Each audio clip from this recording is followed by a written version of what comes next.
Great. Hello, everyone. Welcome back to the Smash Controllers podcast. And today I have Nin and Evelyn, and we're here to talk about the creation of Elemental Rift. I'm messing it up, but tell us about your game. Tell us about ER. I'm gonna say ER because I can't pronounce it very well. Tell us about ER. Well, before we get started, I'm sorry. What was your first video game, and what was the first game to make you rage? First video game, That you can probably, remember. Yeah. I'm pretty sure it was Mario Brothers 1, but the one I Mhm. had the first big, deep memory for was Dragon Warrior 1. Okay. I'm back from the NES era and the early parts of it, so a Ooh. lot of memories from that. Mhm. I'm a Okay. I'm a bit younger, so my first game probably was getting Pokemon Black and White on my DS. Oh That wow. and Okay. Mario Kart, and then first game to Mm. make me rage. Um, I honestly don't know because, well, I guess it was also Pokemon Black and White actually, because I just Okay. remembered that I literally I because I was a little kid playing this, so then it's like not understanding how level scaling and like grinding for levels work, Yeah. I and completely proceeded to get understand that. my butt kicked repeatedly by the normal type gym leader for some reason, and then just Mm. dropping the game for the next like 6 months. I've been there before myself.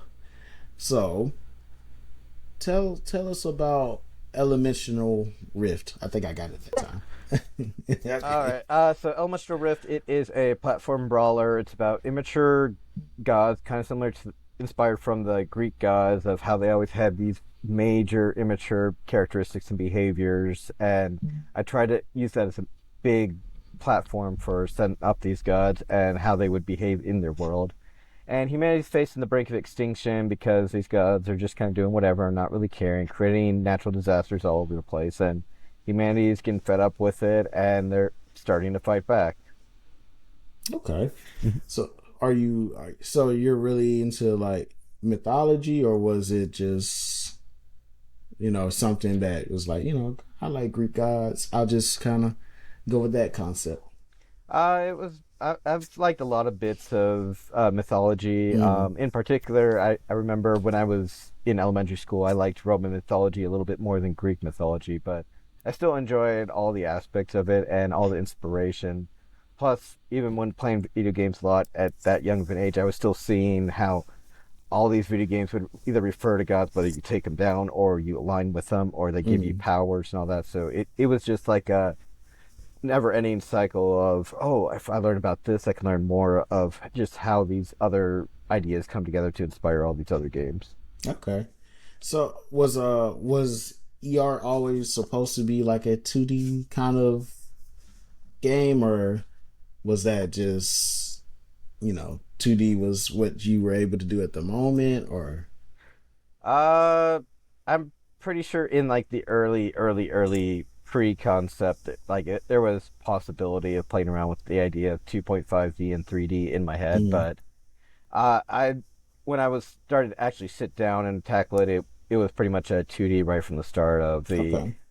like there is some draw and appeal to doing it in 3D, but until I get to a much bigger team and much more experience with 3D in terms of a team that all understands those aspects, it's going to be more of a hindrance than a gain to do 3D, especially when I start looking for onboarding people on the team. Plus, all of the weird stuff in gameplay that developers have to handle behind the scenes to keep the Mm. gameplay still functioning like 2D, and you don't have like plain scrolling and all that other stuff. Okay. So what when you're thinking of this idea, what art direction are you trying to take it? Like what could you I guess what inspired the art direction? Um, at the very initial phase, since I was tackling it entirely solo at the time, it was looking at what my individual strengths and weaknesses were, and coming from a programmer mind, the the nature of pixel art was much more intuitive to me, and it was more the natural fit. So then I started looking at early pixel art and trying to like really hone in on a retro feel and looking at all the rules and creating a consistent common behavior and kind of building around that. And then you'll even start seeing when you look into other layers, like the beginning of a match, how all these blocks fly. And I was really trying to build up of the, we're going to really dig into this because this is what we've already established. And there are people who are really enjoying it. So just kind of dig your feet into the sand and really dig into it. Okay. Was was it always going to be like a brawler? Like from like I guess conception, was it start off like in an adventure game, maybe action game, or was it always going to be like a brawler type? This one was always planned to be a brawler. It was actually kind of bumped up a few games ahead of schedule. I wanted to save it for later when I had a bigger library of characters to work with. But there was a phase during the initial part where I was experimenting with ideas, and unfortunately, all of the people I had spoken to at the time, they gave it negative feedback. But I was experimenting with the concept of, can you do a fighting game with combat not being the first priority, and especially since Undertale had just came out at the time, I was exploring that, and then I found out that everyone I had spoken to and asked about that concept, they had no experience with Undertale, so they didn't really understand of the how could you do combat without it being just about killing the other one. But I just kept on moving forward, and it's something I'm still wanting to refresh and come back to at a later point. I'm just so deep into this one now that I'll just kind of play around with the idea more in the future. That's understandable. And when you're creating something like this, was this idea, was this something you sat on for years, or like you were like, I want to create a game, and from that moment it's like all the characters, the story, and all that came together? Uh, it started off, four of the characters, the four Elemental sisters, they were just really popular characters from Mana Shuffle. And it was, okay, we've got some popular characters that people are really loving.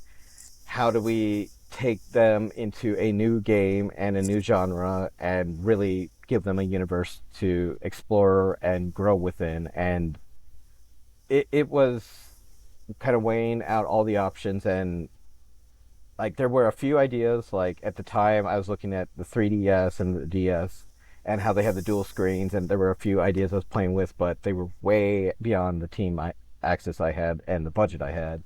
So I started looking at other options, and it looked like platform brawler was just like the best fit with the least crowded market, because action and adventure games, there's like probably 100 or maybe more like 1,000 of those coming out every year or something like that. So platform fighters, it to some it feels like it's overcrowded market, but it really isn't that many. We've only got like enough that you could probably count all of the major IPs on your fingers. Yes, that's what I was thinking. I was as you were saying, I was trying to think of like four, and I can only think about maybe three or four, truly, not including ER. Yeah, like the lineup I usually go through at a convention is like Smash Brothers, Brawlhalla, Rivals Faither, Multiverses, the All-Star Games, Nickelodeon and PlayStation. And I do remember at one convention there was this Hercules Beetle platform fighter game, but I have not heard or seen anything about it since, so it's in that weird quasi, did it even get finished or not? I'm not entirely sure. Them fighting herds finally came out, so.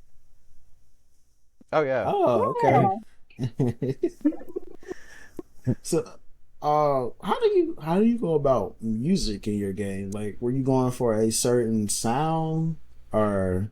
That was one where the art style and the game direction kind of influenced the music. Because I already had established this very retro pixel feel, so I started studying music of that particular era, and there were obviously some great music for the time. Like people immediately recognized the Mega Man 2 opening, the Castlevania theme song. Mario Brothers is still something people can just hum just after hearing two notes sometimes. Yeah. So I was like, okay, so what really made these iconic? And it was like such a focused melody thing instead of having like 20 instruments and all that. So I applied that of the okay, I've got 3 voice channels to work with as like my own personal rule, and I kind of developed up alongside that of okay, if I have 3, so I have just enough for a chord, and I'm looking at all these other inspiring pieces and kind of going a back and forth of okay, does this work? Does this not work? And I remember even telling Evelyn while I was working on it, like the Kaizen theme, I went through and scrapped it like 4 or 5 times just because it was just not working. And I wanted to let them know, hey, I'm still working on stuff. You're just not seeing anything because I'm having to keep entirely scrapping the whole song because it either felt too similar to the inspirational source or it was just feeling really clunky and not working at all. Okay, all right, I got you. Could I ask how you guys came to work together? I'll let Evelyn tell that one. Okay. So, funnily enough, so my day job is at a fast food restaurant. Mm-hmm. And it was, he specifically just was a regular there and was always working on the game while just eating and chilling at the restaurant in general. So, whenever I was put out in dining room instead of just other places front of house wise, I'd go and ask a little bit about it. And then it was also, at some point, I just randomly started talking about, like, my favorite show, actually, is Yellow House. Can't see it that well, but, Okay. big fan of the Owl House, and obsessed with it. I was super passionate talking about it, and Ninrac had just said that he was going to start watching it soon. And I was like all excited, and I'm like, can I get your Discord so that way I can hear your reactions to like things that happen in the show, like talk about it to me, because I will talk about this show for hours. And then I'm just like an artist who would just like randomly draw characters and stuff that I've had for forever, like I think like 8 years at this point.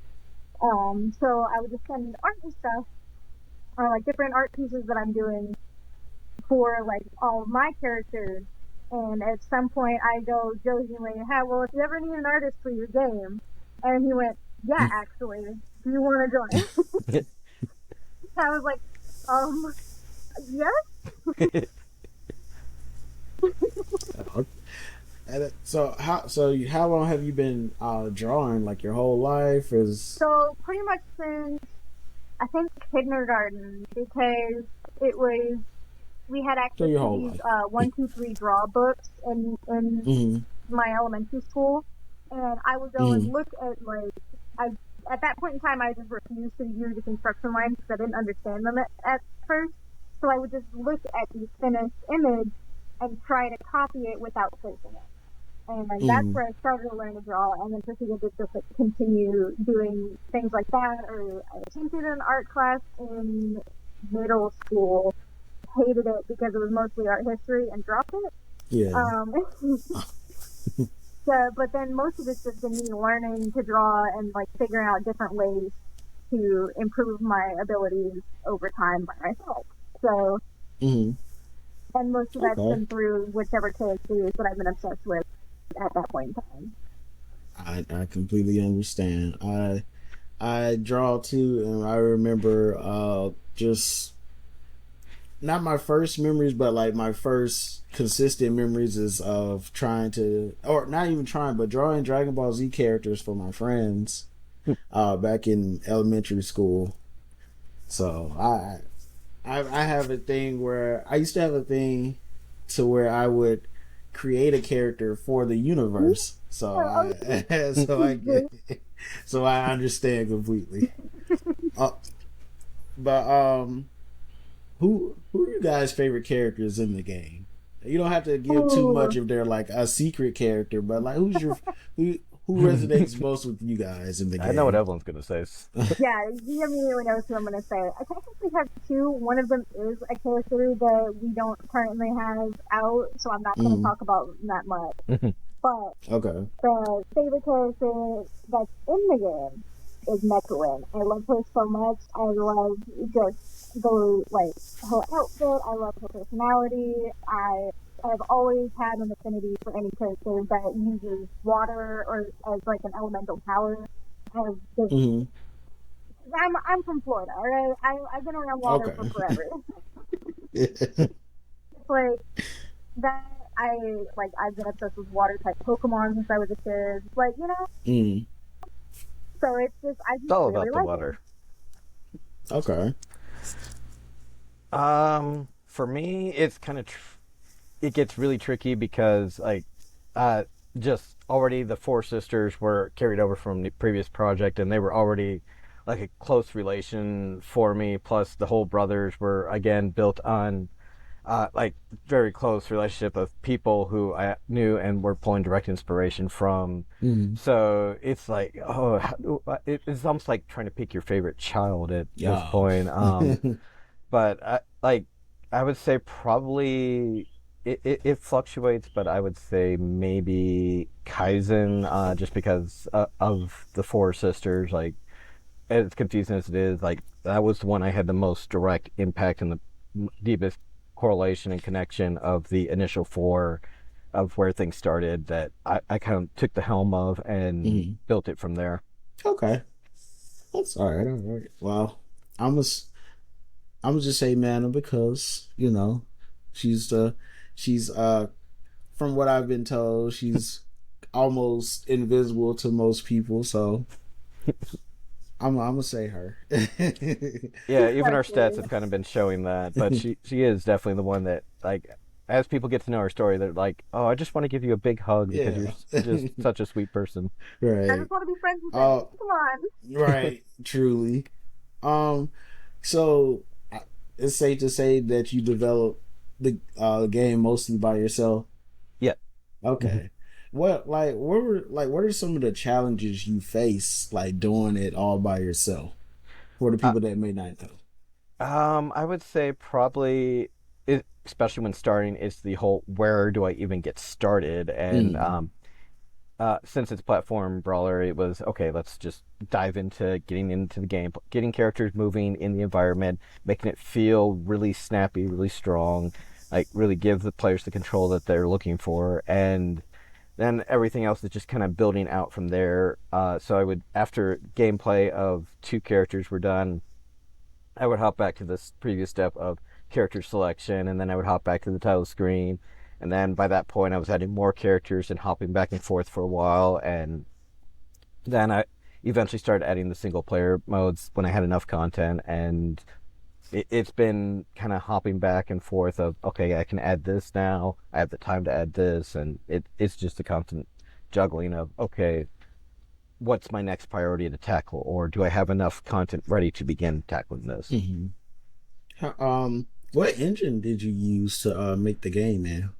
the like the part that really blows people's mind away is I was starting with the Unity 2.8 engine, so they didn't even have all the 2D support yet. In fact, a lot of the engine is actually running 3D behaviors, so it Yeah. allows me to do a lot of weird things behind the code for the way I want interactions to work and how I want them to go through other objects because I can use the Z dimension to control what interacts with what without having to do a lot of weird complex coding. I can just use the width to say, okay, you're interacting with these items and you're not interacting with these, and so on and so forth. So it is being used, and there have been weird hiccups and such that come along. Like the early days, there was this weird rocketing effect that would take on when characters would be in between two tiles, so I had to Mm. tackle that, and it was just a hilarious characters just fly off, and then it'll be like I want to say 2.5 seconds before they finally fall back down onto the screen.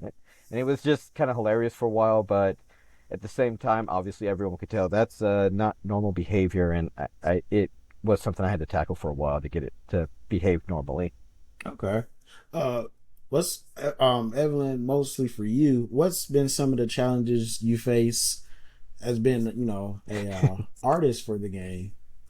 So a lot of my issue, at least currently, that I'm trying to work on the most has been the fact that for a majority of my life, the way that I draw is specifically for singular piece at a time, right? Mm-hmm. So one singular big drawing where I've fully colored and fully put in all the details for everything. So I'm always very, like, detail focused on things. So having to try to step back and do storyboarding, which has a lot less detail, and trying not to add a whole bunch of things that don't actively need to be in the scene just yet, has been insufferable for my brain, because I'm just like, no, we don't need to add this yet. This doesn't need to be there. You do not need to add every single little rock that's available in this singular corridor right now. This is supposed to just be a blank room. I completely is that artist perfectionist inside you. Oh, it's so just wanna. But I'm sure it's been pretty rewarding as well. What are some? I guess some of your favorite parts from being a video game artist. I think it's the fact that it's something that I've wanted to do for a while, because like I felt lost for a bit of just trying to figure out what exactly I wanted to do with my life. Originally, funnily enough, despite the fact that I'm a very like emotional person, wanted to be a vet, which is an awful idea for someone who actively cried stepping on a crab exoskeleton. So that was not gonna cut it. But I love art, and I love getting to draw, and I love making worlds and different characters and such. So at some point I had thought about the fact that since I had like my own characters for so long, that I wanted to make a game relating to them. And then Ninrac had started talking to me, and then I was like, well, this gives me the experience that I would need to start being able to push to make my own game in the future as well. So it's that, and I'm just like, that's exciting to me, because then I can finally have my babies show up after we get his babies out there. Well, so since you said that, what's like, do you like want to release like a graphic novel? Want to have your own TV show, or like, what is like, not the ultimate goal, but like, what's one of your goals with your art, and that this game can help you reach? I feel like a graphic novel would be really cool, just because of the fact that, especially with like these two characters that I've had the longest, I just have so much like info for them and ways that I could go, just because of the fact that I basically have their entire life planned out. So then it would just be like things having to do with those two, especially. So graphic novel would be really good. I do want to make a game for them as well. I'm not entirely sure how feasible it is just yet. We're figuring it out. Okay. Ninrac knows how complicated the thing that I want to do is. Yeah. Okay. And for you, Nin, what's some of like the most rewarding things that you've heard or seen since you started developing your game? I would say how frequently people are just like really into it once they get started, as well as the big surprises.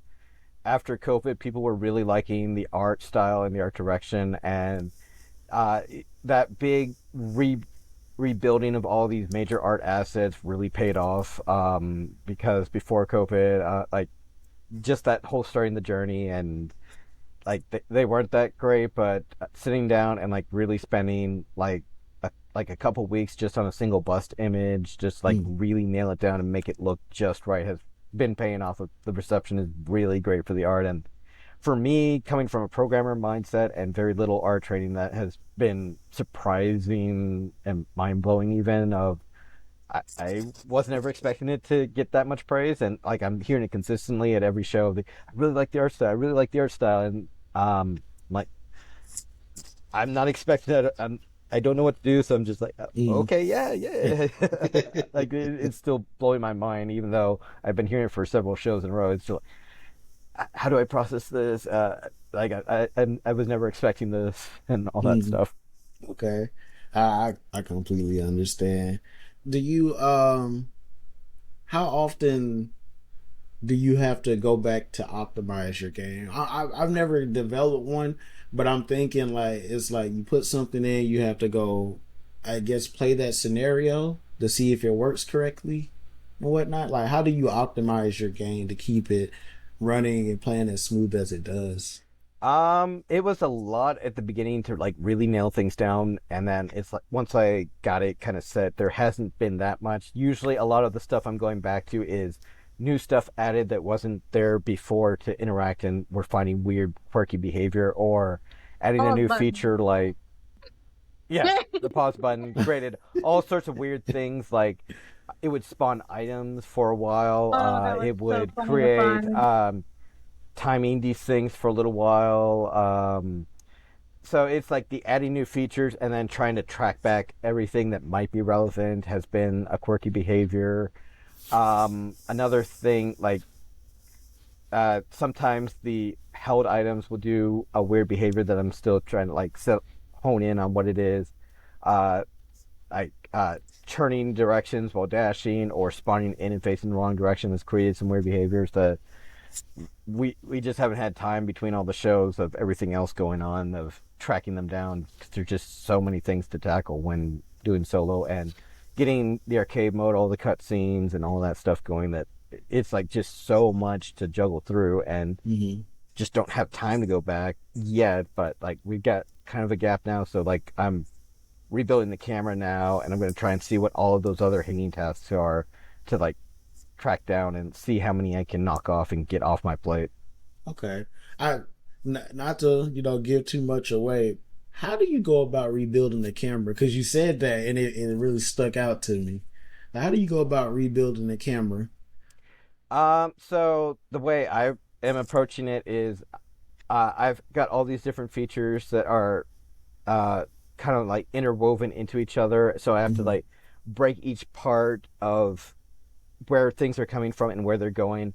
Plus, there's certain character attacks that are interacting with the camera, so I got to set those and make sure that they behave as I bring in these new cameras. Especially as I go into developing the story mode, there's going to be certain scenes where there isn't just combat. You're going to be going through an actual stage and interacting with it, kind of like the brawl. Kind of blanking on the name. The Subspace Emissary, and how you would actually have adventure sections before you get to your big battles.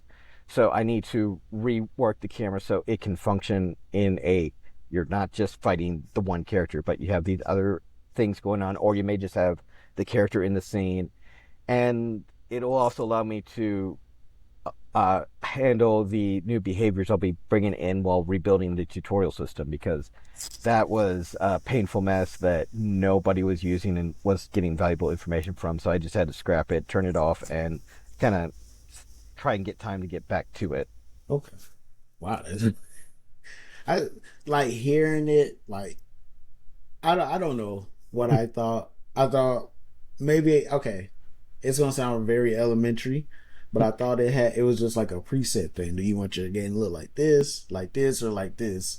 Hearing you describe all the work you had to do, I'm like, yeah, I was way off. Yeah, that's why I've been telling people I don't have time between these shows, but after Southern Fried is what I kept telling everyone I will have actually like a full month period to just do nothing but the camera, because there's so much code interwoven into all these other elements that some of it I don't want to go into because it's kind of like the magic of the system, and other parts are it's like one-offs for this particular character or this character, and like even though sometimes I won't be using it, I still need to have the functionality there, so it's a process to make sure it's all behaving correctly. Okay. Have you always wanted to create a game, or is that something that just kind of came about this recently, as in like the past couple years or so? Well, the company itself is 20 years old, so that kind of answers that. But yeah, even in elementary school, it was more I want to be a game tester, and this was like back in the NES days, so that wasn't even a career path. But as I got to learn more about the game development cycle, programming was just like the natural direction. I just kind of felt myself homing in on. Not only was the pay better, and it was easier to get in once you establish your skills compared to being a tester, but it was more of the actual magic of making a game instead of just playing it and moving on to the next one. end up Okay. playing again. And it's a bug testing process, which I have done before, and it grinds at you after you've been doing it for a while. Okay. So you're much rather be doing what you're doing now than doing that. Yeah. Okay. Like Well, it sounds fun until you're like doing it for 6 months, 9 months, a year. In mm, fact, it's rare to even see people in the QA position for more than 2 years. People just get burned out and want to mm. move out into something else. Okay. So, okay, talk about that a little bit. So it's like when you're doing that, are you even enjoy the game, or are you just looking for bugs, or just testing like things they ask you to test? Like, When I was doing a QA for another company, it was play the game, try and break it, and like test it. Because at that time it was before like Steam and all that. So okay. it it wasn't an emulator, but the easiest way to explain it quickly would be we were playing into an emulation and using ROM. So the game was, for the most part, still working. You were looking for major either physics or system behaviors that were Mm, making it not play like it's supposed to, or like sprite layers being entirely missed, or and this one did come up of like movies being missing from the product that maybe it wasn't linked properly, mislabeled or whatever. So it was mostly dive in and check like the hard meat and bones of it to make sure it's behaving as it's supposed to, instead of doing what most QA is of like while the game is in development and trying to break it in every single angle. We've been doing the okay. conventions for that, and Okay. I definitely have my laundry list of stuff to do. Okay. It's just a fun little question. Mm-hmm. Have you ever lost in your game? Oh yeah, plenty of times. Oh, okay. Like So even in it happens tournaments, to me, but Okay.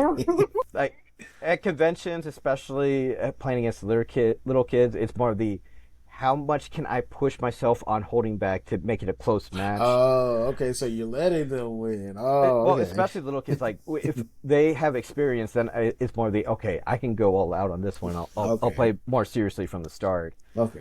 But also we had weekly tournaments, and the people who played Smash seriously and competitively, Mm. when they would come into Elemental Rift, most of them would kick my butt. Like Okay. their experience from Smash and the habits they played, like they after giving them some time to play with the game, they were able to hop in and just use all their training and habits and just like hit the ground running. Whereas Hmm. I'm so busy developing, I can't hone myself in Yeah, as I much. completely Yep. understand. Okay. How about you, Evelyn? Are you a brawler? Are you into like fighting games and such? this part I only grew up with having Smash Bros. And Mm. it was literally only ever where my younger siblings could play with me.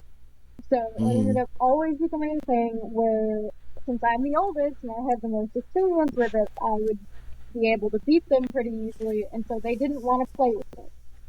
Ah, So okay. every single Wear them out. time, it would be, we get a couple matches in, I'd like to play with them, and then they'd go, okay, bye, I don't want to play with you anymore, and I'd be like, oh. So it's actually been a lot of fun to actually get to play any sort of fighting game at all, Hmm. and not have it specifically be as soon as you lose, you're just done and you don't want to play with me anymore. So, Yeah. and I actually get to learn more about them instead of just button mashing for once. So, like, Hmm. with Neckwin, because I love using Neckwin as a character, it's actually really fun to play. Hmm. There's like a thing that you can do where you summon these bubbles while you're in the air, and then when you're on the ground, you can shoot water arrow at them and make them bigger and do more damage, right? Ah. Yep. Yeah. So I've been trying to Okay. get that down. It's hard, but I'm gonna do it. I swear. Okay. All right. All right. I can't wait to see it. I would like to. At some point, I just like to see y'all in action. Not even against each other, but just playing. Um. So when you're developing a character, what's the process like for you?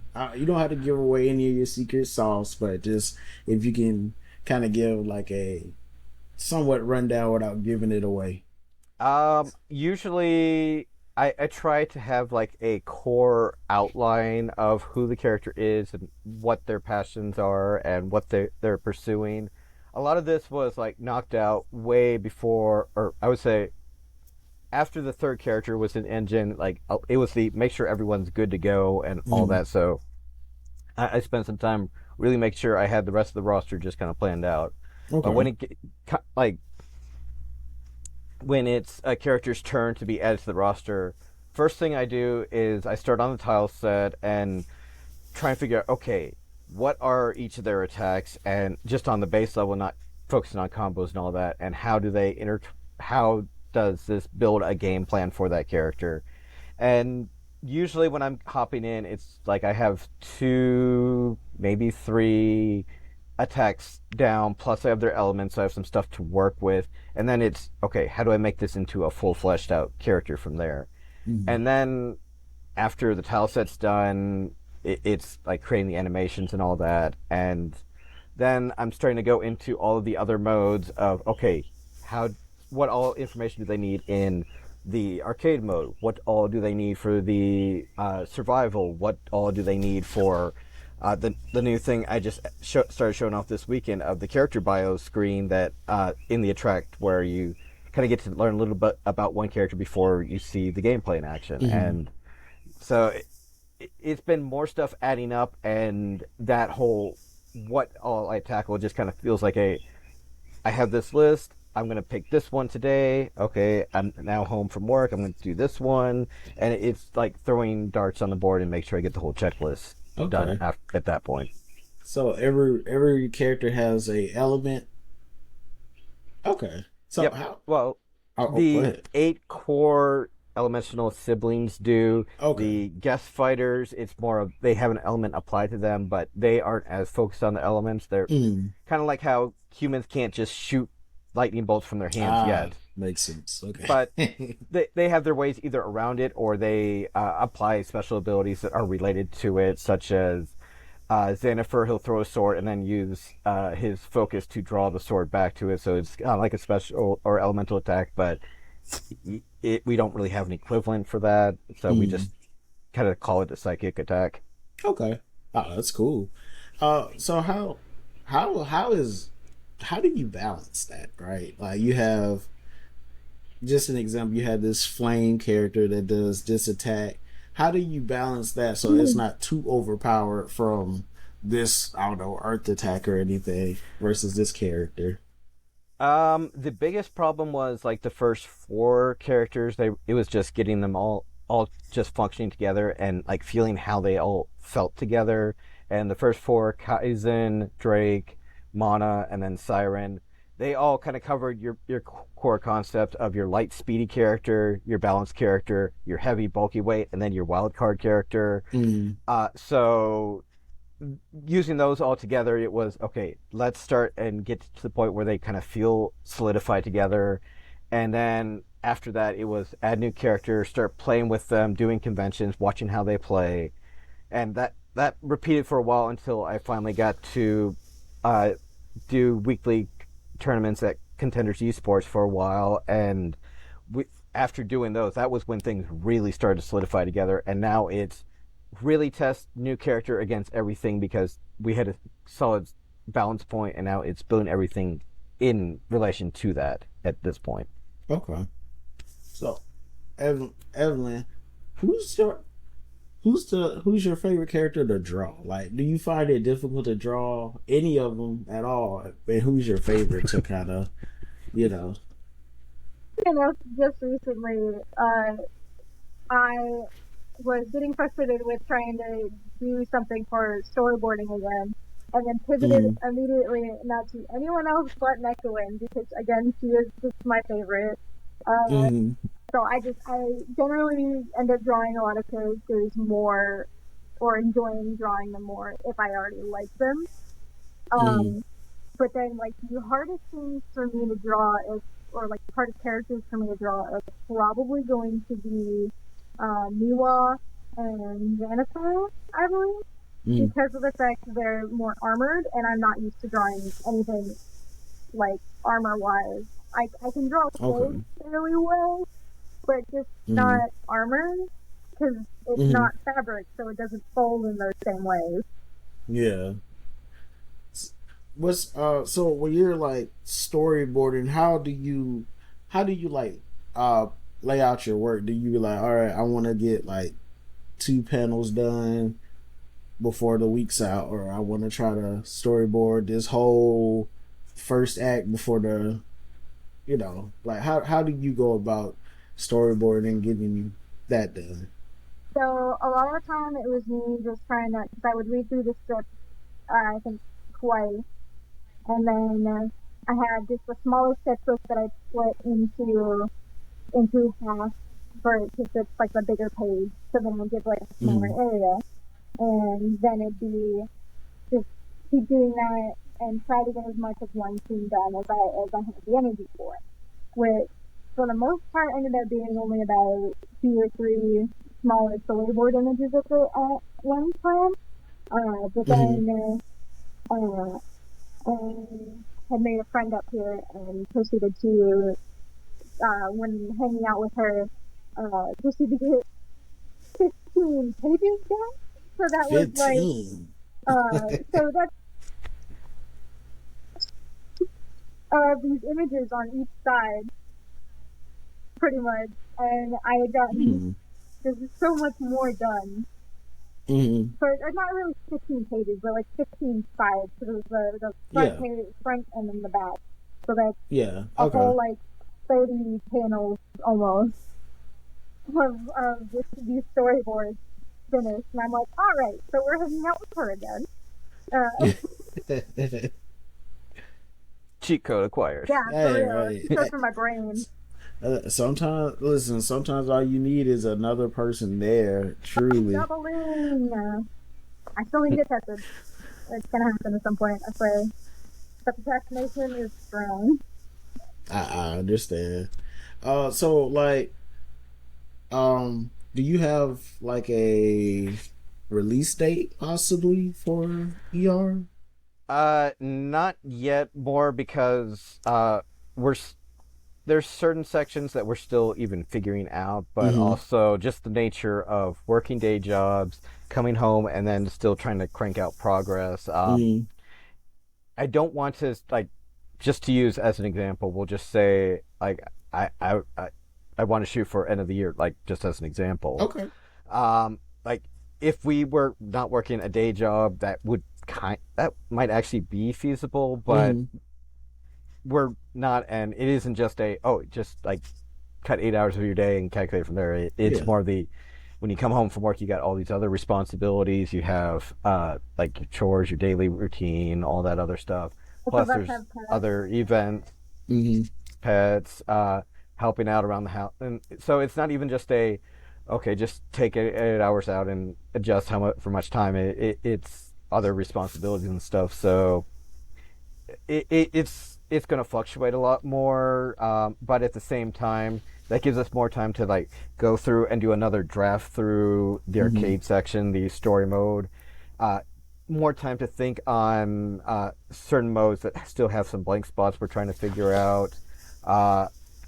So I don't view it as all bad, just because, sure, we would like to get it out quicker, but until they love the game, they aren't going to care whether you spent 2 weeks on it or 2 years or 20 years. It's at least until they love it. Once they love it, then they'll start wanting to hear all the other fun adventures about it. Yeah, I completely understand. I was just wondering if you had like I said, a target date or whatever. But it's like I said, as soon as we can, but we're not going to rush it and cut corners, because the players are going to remember that, and we've opened up early access, so that is something, and they can come along with the journey alongside us. But we do have a roadmap. We do have we've locked down of what all is remaining left for it. How do we check off all these boxes, and then we're pretty much good to go.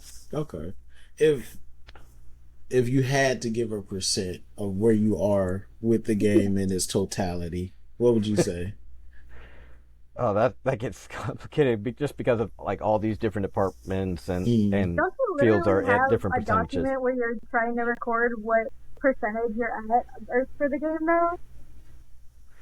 Yeah, like the figurine index is what I was using for a while because it would just be, okay, I have all these figurines, which are the different parts of the game, and Mm. I could just check all those off. But that doesn't translate well to the arcade mode and the story mode because you aren't going to really be using too much of that for the figurine collection. So it was what I was using for a while, but it was also an earlier metric for when the story wasn't as much of a focus and we Mm. were just like trying to be another fighting game instead of we're focusing more on the characters, the casual market, trying to help them get into fighting games, have that entry point that is not intimidating, which I've heard so many times from people who like, oh, I love playing Smash, but I'm not gonna play with anyone I don't know. I'm only gonna play with Mm. my buddies and never go online and all that. And it's like they need that safe space to build their skills, understand what they're doing, and like take it to the next level. Mm.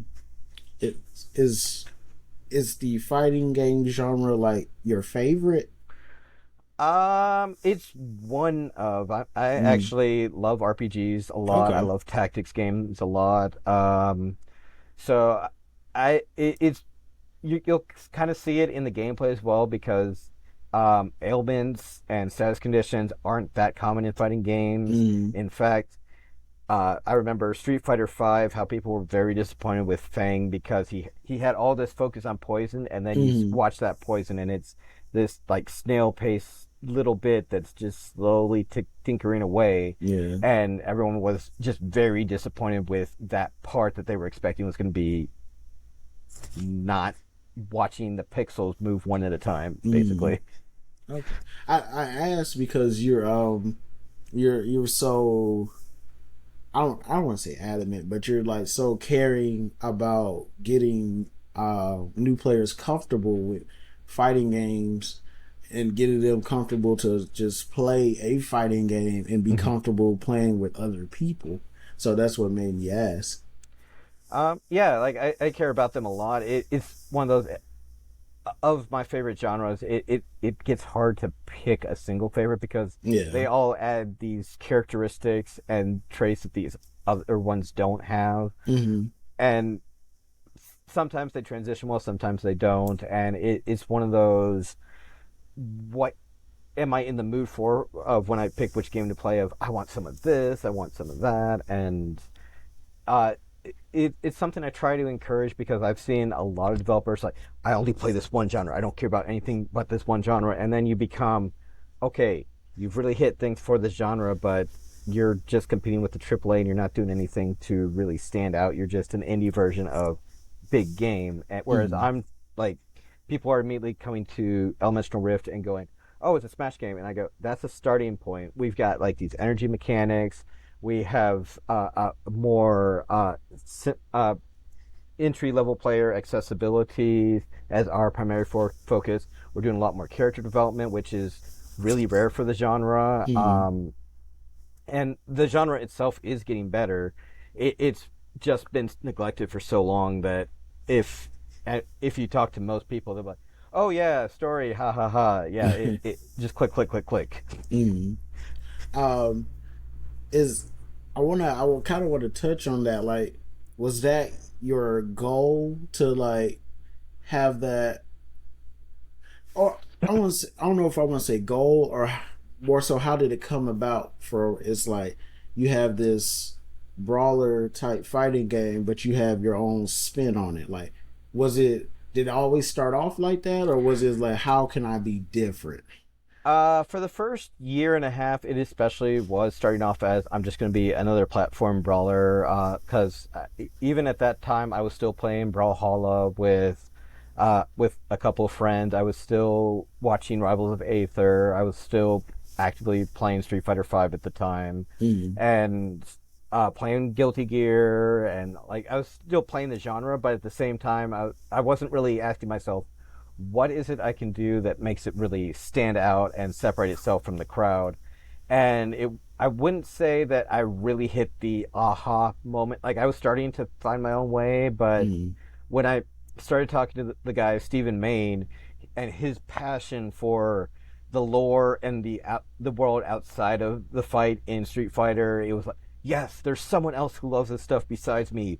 I And I know that there's others, they just have been quieted by the masses who are like, oh yeah, don't worry about the story. It's just dressing on it. And I just always knew that for those who love it, they really love into it, and they can really dive into the characters. Mm-hmm. They want to know like their personality, what they like, their favorite foods, their meaning for what they would do outside of the tournament, and it just really got me going in a big way. Of no one else, it like they're doing story, but they aren't really putting a focus. It's still feeling a bit more last minute, and this is again before Street Fighter 6 really started shifting gears and all that. But at the time, I was really seeing it highly neglected and wanted to tackle it. Plus, that was another thing that stood out about bringing Evelyn onto the team, was they're very passionate about lore and not caring about who the characters are.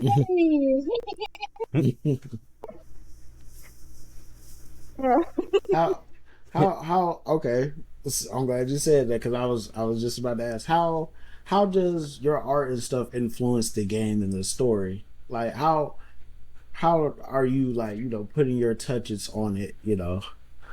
So for the most part, I really like drawing just like facial expressions and just generally how people react to things. So trying to find like any little place where I can make it where it's like, oh, you can really tell that this guy is absolutely hating what's going on. He's full on grinding his teeth, like little things where it's like holding to something way too tight, or like just little, like just a way that someone's looking, or just, you know, like little things like that, and little touches of just like different things that people do movement-wise that portray something about how they're feeling about it.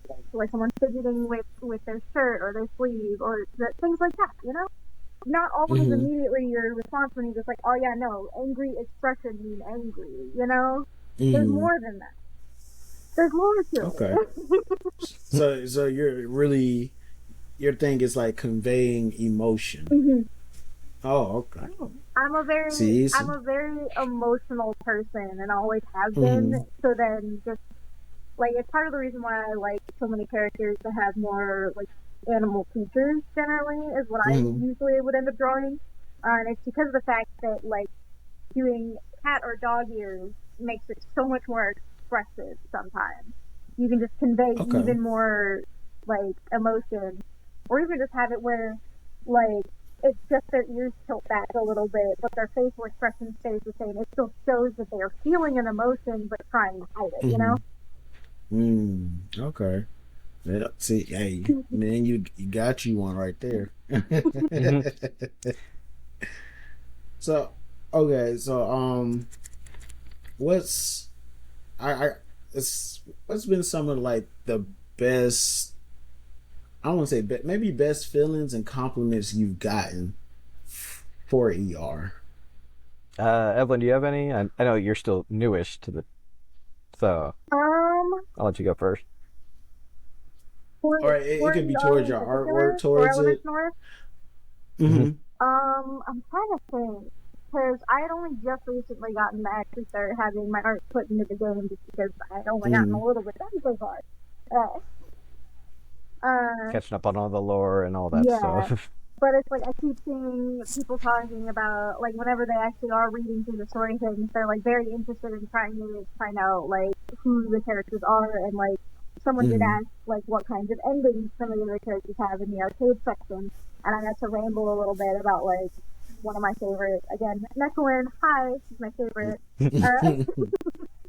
But like people being curious about just how that works in the arcade section, and like what would happen in like the regular story, which I can't go into at all yet because we don't have very much. I don't even have anything to go just yet. Okay. Even I'm in the dark a little bit on that one, other than just things that Ninrac has said so far, which is kind of cool. But yeah, there was things like that. There was people complimenting because there was another artist that helped work on the game before I joined, and seeing how people react to like the different art for when you're in the character select and people being like, "Oh, I love this character's design. They look really cool," and I'm like, "Yeah, I love them too. They are really interesting, and I just like how they're drawn." So I'm like trying to. I don't want to like entirely emulate what the original artist was doing, but I do like it enough to where I want to kind of like osmosis that a little bit as my own. Gotcha. Yep, the former artists, they only did the promo art for that particular stuff. Plus, we had existing characters, so we were in this weird space of trying to create a cohesive feel while also bringing in new characters who had their own entirely separate feel. Like Neon the Ninja, he is a guest fighter that has his own separate game, and trying to emulate that. We got Crispy B, who is entirely separate art style altogether, with being vector art and trying to bring that into pixel art. And the artist who was handling the promo art, they actually like enjoying they like drawing innocent, like childlike characters. Like they really like either chibi or youthful characters and innocent, because that person did have a rough childhood, so they're wanting to at least live it through their art, and that's why they like drawing young, youthful, innocent characters. And when you look into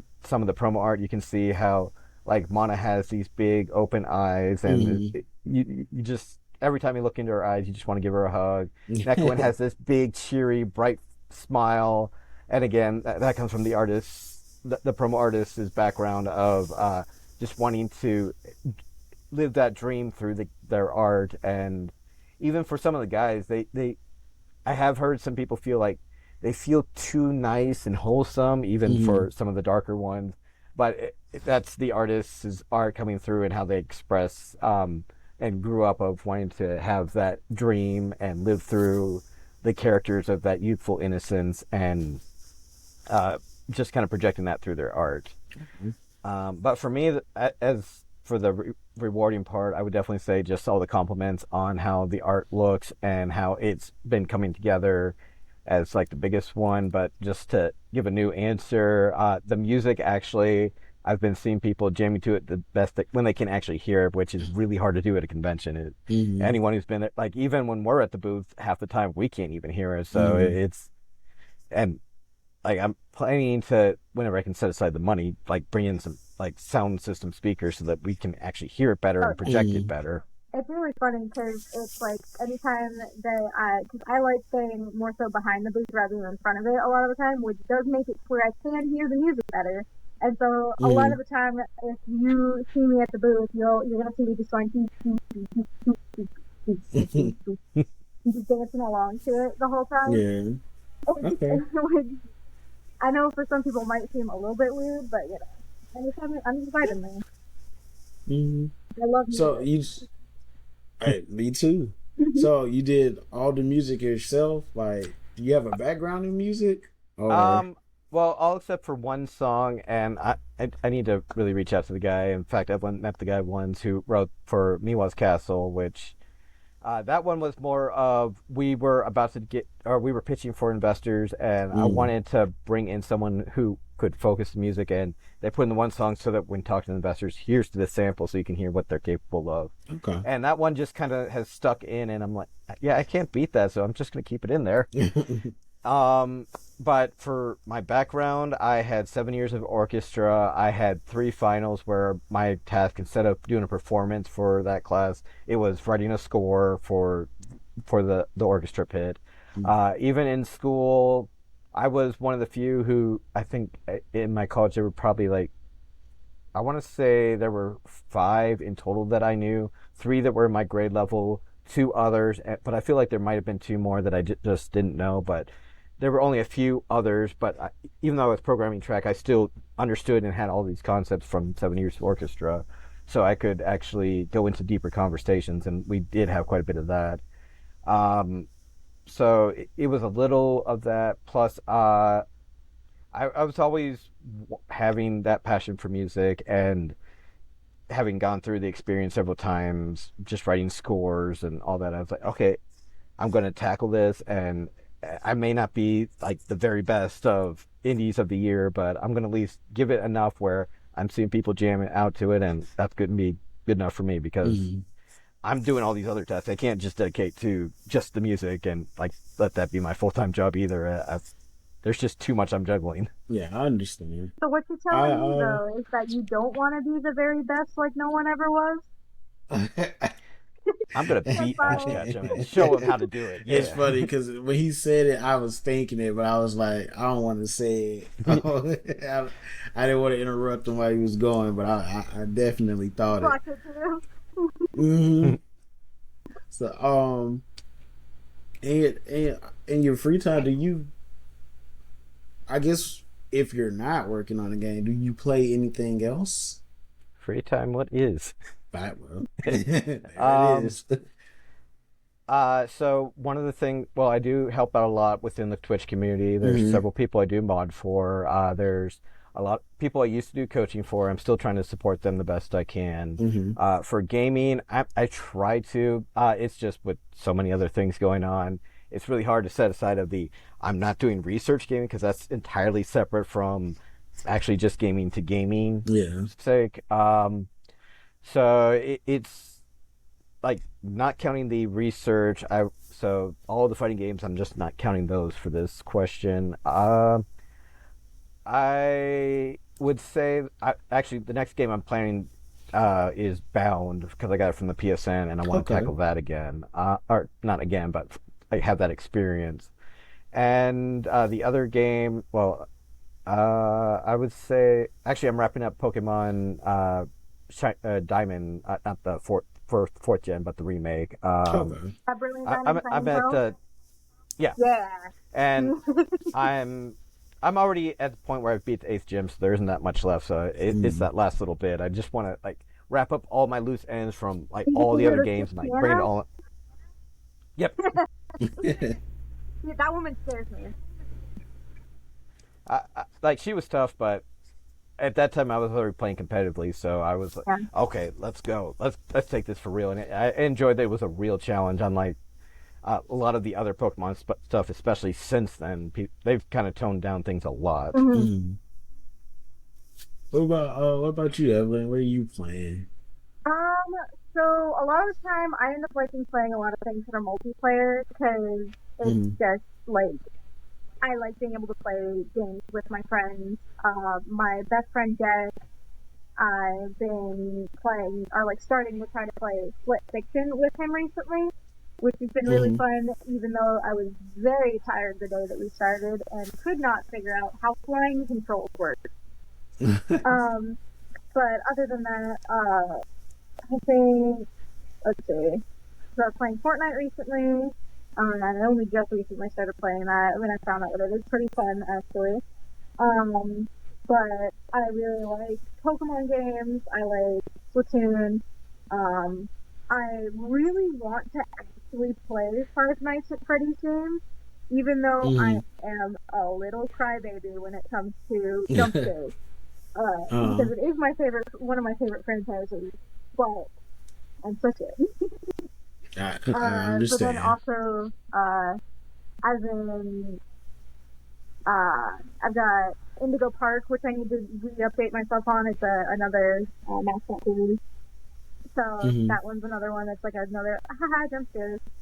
And then I really love Undertale. It is one of my favorite games of all time. And I only played Chapter 1 of Deltarune, so I've been trying my darndest to avoid spoilers for that because I'm going to play it soon. Okay.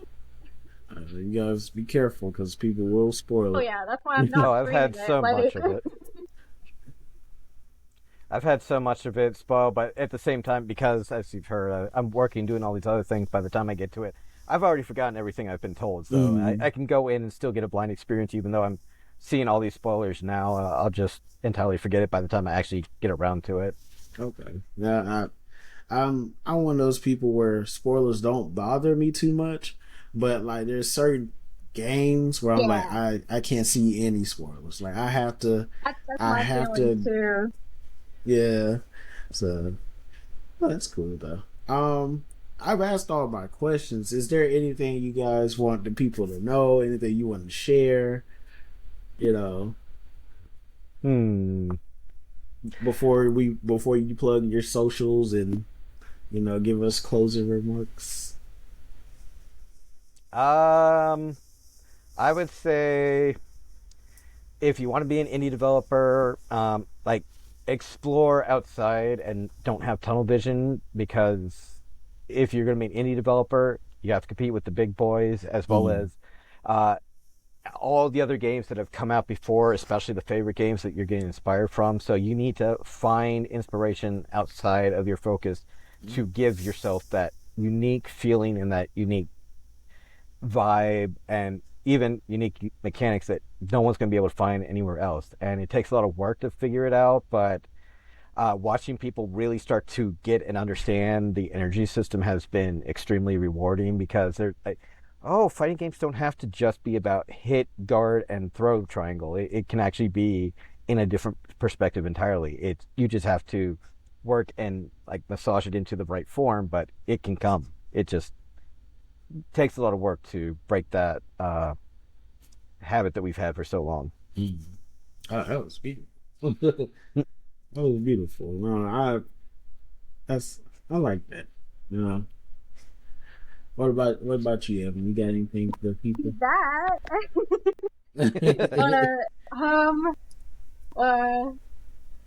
Well, it's like, I don't know. There's a lot of different ways to go about going into an art career, and I know for a lot of people that ends up becoming something where it becomes too much of a grind and it feels like you're not having fun with your own art anymore. And I know that is something that happens quite frequently to a lot of people. And honestly, at that point, that's when you do have to actually be like, yeah, I'll keep doing the art for myself sometimes, just little self-indulgent things in the midst of whenever you're drawing something that you need to for your job, or like mixing in little things that you like, or just little self-indulgent things into whatever you're doing as well, because then it makes it where people can tell when you are actually loving your art and loving what you're doing. Because the moment that you stop caring, your art does look more dull and less like you. And you just want to be able to put yourself out there, despite everything that's still you. Hey, you added right on to what he said. Beautifully said. If you're gonna do it, be you. Put you in it. Take breaks for you. Just keep that love and that passion going. As we wrap up, any closing remarks about Elemensional Rift? Just so the people, be on the lookout for it, or just where they can get some more information on it. Well, we do have the website, narunlimited.com, nrutd.com, and that will have all the information. I do need to go back and update some of our older games, like update the Mana Shuffle information, so that people can see where the Four Sisters came from, where Xanafer came from, where Otagas came from, because those are from some of my former IPs. And at least if those games, they're going to be really hard to find. In fact, I've been asking people if they see a Mana Shuffle arcade cabinet, just take a picture so I can see it once again. Like Crystalline Cauldron was back from the web ring days, if you remember that, like way back before Steam, and you had to go through web rings, and the payouts of those were just horrendous. So lots of that stuff, just sharing it so that they can see where everything else came from, as well as I plan to link all these other guest characters and where they came from, probably after the big official 1.0, so that way that those who don't want spoilers don't know who the secret guest characters are. Okay. As for other places, we've got Twitter and Blue Sky, Ninrac and Nar Unlimited. There's YouTube. You can look up Ninrac, just type in Elemensional Rift and we'll come up, at least for now. I'm sure when content creators get more stuff out, they'll pop up. Yeah, that's for where you can find us, and we're going to keep working hard, and we've got a lot more planned, as you've probably heard from our DMs of Mm-hmm. there is so much more Oh planned. yeah. Like even just the second trilogy has more planned from it than a lot of games start. Yeah. How about you? Uh, I'm sorry. I was gonna say, Evelyn, if you got anything. I have my Instagram, my art Instagram that I don't actually. I need to start posting on there more often, and I think I am just gonna start using it for game promotion stuff. And that is First Flight Artist with underscores in between the words. And I think I just had that. We do have the official Elemensional Rift Discord server as well, which I think should be on the website, right? It should Not be. yet.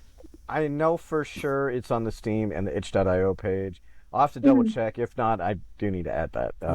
I'm post all the links and stuff in the description as well. So yeah. Yeah, I think after just having the Discord and my Insta, I think that's all. At least for me. Okay. Well, then. I thought of one more thing. Okay. For those who want to do Elemental Rift tournaments and you do record the tournament results, let me know because I do keep that up on the website. So because I know players love to hear the tournament records and how so and so placed in this tournament or that tournament, and this character is this tier because they keep winning, or this tier's bottom tier, like just so that they can kind of keep track of it. Plus, whoever wins the tournament, it's great promotion for the site that held it as well as whoever won the tournament. So it's just a giving prophecy that I want to keep giving out and keeping track of so that I can share that and people can just know it's an active game that has stuff going on. Mm-hmm. Okay. Well, Nin, Evelyn, I appreciate both of you for coming on. Thanks for giving me some of your time and talking about your art and talking about ER as a whole. I know we didn't touch on everything, but that's why don't let this be your last time on here. All right. I don't plan on it. Right. I plan for more. Thank you so much for having us. Of course. And everybody that came through, where you were active in the chat, lurking in the back, I appreciate you.